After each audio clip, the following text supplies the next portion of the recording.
Hello everyone, welcome to my channel. আজ আমি আবারও এসে গেছি আপনাদের সাথে একটি নতুন রেসিপি নিয়ে। একটি নতুন রেসিপি শেয়ার করছি। তো রেসিপিটি হচ্ছে ছানার জিলিপি। আপনারা দেখেই বুঝতে পারছেন আমি কোন রেসিপির কথা বলছি। এটা ছানার জিলিপি বানিয়েছি, এটা আপনাদের সাথে আমি শেয়ার করছি। ছানার জিলিপি একদম মিষ্টির দোকানের মতো পারফেক্ট কীভাবে বানানো যায় আমি সেটাই কিন্তু দেখাবো। আমি মিষ্টির দোকান থেকে কিন্তু এটা দেখে এসেছি। আমি যে ছানার জিলিপি করতে একদম পটু, বাড়িতে যে খুব করি সেটা কিন্তু না, মাঝে মধ্যে খেতে ইচ্ছে হলে কিন্তু করি। আমি কিন্তু মিষ্টির দোকানে দেখে এসেছি এবং পারফেক্ট পদ্ধতিগুলো জেনে এসেছি, তারপরে আমি বাড়িতে বানিয়েছি। তো এই রেসিপিটির জন্য ছানা নিয়েছি, মানে আমি দুধটা নিয়েছিলাম, 1 লিটার দুধ নিয়েছিলাম। দুধটা থেকে ছানাটা আমি তৈরি করে নিয়েছি। ছানা তৈরি করাটা দেখালাম না। তারপর ছানাটা আমি একটা ভালো পরিষ্কার সাদা কাপড়ে উপরে ছেঁকে নিচ্ছি। তলায় একটা বাটি দেওয়া আছে, মানে তলায় একটা পাত্র দেওয়া আছে। কাপড়টার উপরে ছানাটা দিয়ে দিলাম। তারপর এই জলটা আমি ছেঁকে বার করে নেব। খুব চেপে চেপে জলটা কিন্তু বার করে নিতে হবে। এক ফোঁটাও জল কিন্তু থাকলে হবে না। দেখতে পাচ্ছেন আমি 2 হাতে করে কাপড়টাকে টিপে ধরেছি। 2 হাতে করে ধরে একদম চেপে চেপে জলটা কিছুটা বার করে দিলাম। তারপর কাপড়টাকে গোল করে মুড়িয়ে মাথার উপর দিয়ে চেপে বেঁধে দিলাম, একদম গলার কাছ দিয়ে, যেটা বলে একদম বেঁধে। এটা আমি জাঁক দিয়ে রেখেছিলাম, মানে আমার ভারী কোনো জিনিস চাপা দিয়ে এটা রাখতে হবে যাতে জলটা পুরোপুরি ঝরে যায়। এক ফোঁটা যেন জল না থাকলে হবে না। তারপর আমি ছানাটা নিয়ে এসে দেখিয়ে দিচ্ছি। এই যে হাতে করে তুলে দেখাচ্ছি কতটা ঝুরঝুরে হয়ে গেছে। ছানাটা যখনই দেখবেন ঝুরঝুরে হয়ে গেছে তখনই ভাববেন ছানাটা থেকে সমস্ত জল কিন্তু বেরিয়ে গেছে। তারপর আমি এখানে একটা কাঁচের বলে ঢেলে নিলাম। ছানাটা নেওয়ার পর হাতে করে দেখিয়ে দিলাম কতটা ঝুরঝুরে হয়েছে। তারপর আমি 2 চামচ ময়দা দিয়ে দিলাম। ছোটো চামচের 2 চামচ ময়দা দিয়েছি। এটা বড় চামচ হলে 1 চামচ হবে। বড় চামচ মানে 1 টেবিল চামচ আর কি। ময়দাটা দিয়ে ভালো করে থেসে একটা বাটিতে প্রথমে মেখে নিলাম। নেওয়ার পর একটা চাকতি নিয়েছি, ওতে এবার ছানাটা খুব ভালো করে আমি হাতে তালুতে করে পিষে পিষে মেখে নেব। ডান হাতে তালুতে দিয়ে রোগড়ে যেটা বলে আর কি, একদম পিষে পিষে ভালো করে এটা কিন্তু মেখে নিতে হবে। ছানাটা কিন্তু খুব ভালো করে মেখে নিতে হবে। এই যে আমি দেখিয়ে দিলাম হাতে করে কোন দিকটা করে আমি ছানাটা ডলছি, সেই দিকটা আমি দেখিয়ে দিলাম। হাতে তালুতে যেখানটা শক্তটা আছে, হাতের একদম ওপরে যেখান থেকে হাতটা শুরু হচ্ছে। এদিকে চিনি রস বসিয়ে দিয়েছি আমি। 1 বাটি চিনি নিয়েছিলাম। 1 বাটি চিনিতে 2 বাটি জল দিয়েছিলাম। এখানে চিনির রসটা কিন্তু খুব ঘনও করা যাবে না, আবার খুব যে পাতলা হবে তাও নয়, মোটামুটি একটা রস তৈরি করতে হবে। চিনির রসটা দিকে হতে থাক, এদিকে আমি জিলিপিগুলো রেডি করছি। তারপর এই যে ছানার ডোটা থেকে ছোট ছোট করে একটু একটু করে বল কেটে নেব, ঠিক লুচি যেমন বানায়। আমি যেমন লেচি কাটি সেরকম ছোট্ট ছোট্ট করে একটু একটু করে বল কেটে নিচ্ছি।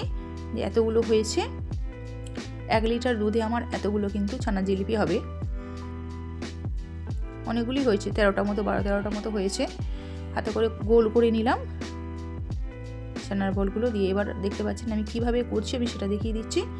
লম্বা করে নিলাম ছানার জিলিপি কিভাবে বানায়। তারপর এর একটা শেপ দিয়ে দিচ্ছি। জিলিপি যে আকারে যেভাবে শেপ দেয় ঠিক সেইভাবে আমি একটা শেপ দিয়ে দিলাম।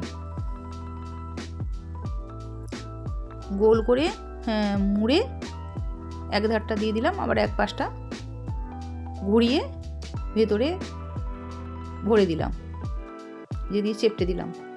এই দেখতে পাচ্ছেন এভাবে প্রত্যেকটা জিলিপি আমি বানিয়ে নিলাম।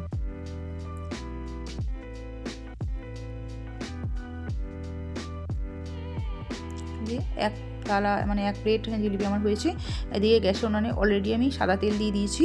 তেলটা হালকা গরম হবে, মানে আঙুল ডোবানো যাবে সেই রকম গরম করতে হবে, খুব বেশি গরম করা কিন্তু যাবে না। হালকা গরম হয়েছে। তারপরে একটা একটা করে জিলিপি আমি তেলেতে দিয়ে দিলাম। একদম এই সময় আঁচটা আমি লো করে দিয়েছি, আঁচটা কিন্তু একদম বাড়ালে হবে না। তারপর কড়াটা 2 হাতে করে ধরে একটু নাড়িয়ে দিলাম। আমি এই সময় কিন্তু খুন্তি দেব না, কড়াটা ধরে নাড়িয়ে দিলাম।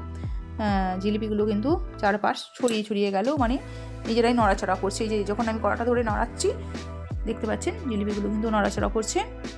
এরপর আমি কিছুক্ষণ পর খুন্তি করে উল্টে দিচ্ছি। একটা পিঠ ভাজা হয়েছে, কালারও এসে গেছে, দেখতে পাচ্ছেন খুব সুন্দর কিন্তু কালার এসেছে। আরও কিন্তু কালারটা আনবো, ছানার জিলিপি যেভাবে কালার আসে ঠিক সেইভাবে কালারটা আমি আনবো। একদম পারফেক্ট কীভাবে বানানো যায় বাড়িতে সেটাই আমি দেখাচ্ছি। বাড়িতে যখন ইচ্ছা হবে করে খেতে পারবেন, চটজলদি হয়েও যায়, খুব একটা সময় কিন্তু লাগে না। এই ভাজতে একটু সময় লাগবে যা, কেননা এটা মিডিয়াম বা লো ফ্লেমে, মিডিয়াম বা লো আঁচে কিন্তু এটা ভাজতে হবে, হাই আঁচে ভাজা যাবে না। উল্টে পাল্টে আমি সমস্ত জিলিপিগুলো ভেজে নিচ্ছি, দেখতে পাচ্ছেন।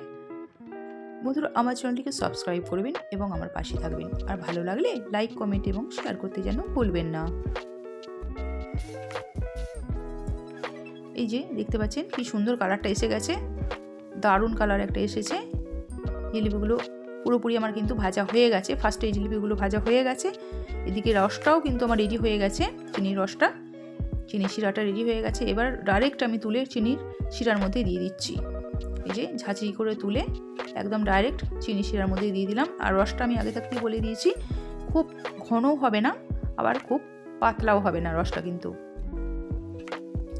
জিলিপির মতো যেমন এমনি জিলিপি করতে গেলে যতটা রসটা ঘন করতে হয়, মানে একটা সেই তারের মতো রসটা তৈরি করতে হয়, সে অতটা ঘন করার দরকার নেই, আর খুব পাতলা করাও যাবে না, মোটামুটি মাঝামাঝি এই রসটা কিন্তু বানিয়ে নিতে হবে।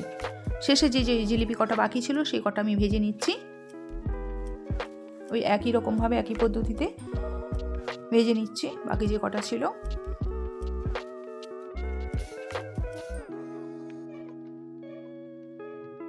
উল্টে পাল্টে খুব সুন্দর কিন্তু কালারটা আনতে হবে।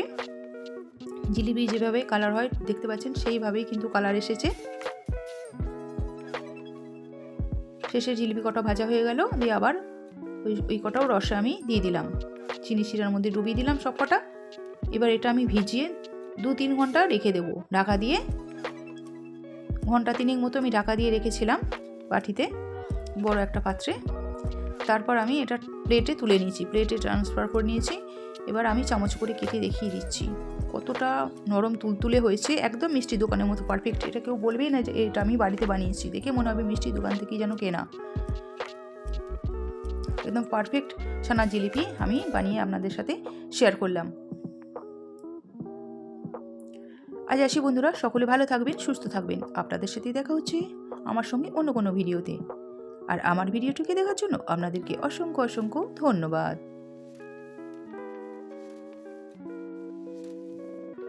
ছানা জিলিপি আমার একদম রেডি হয়ে গেছে।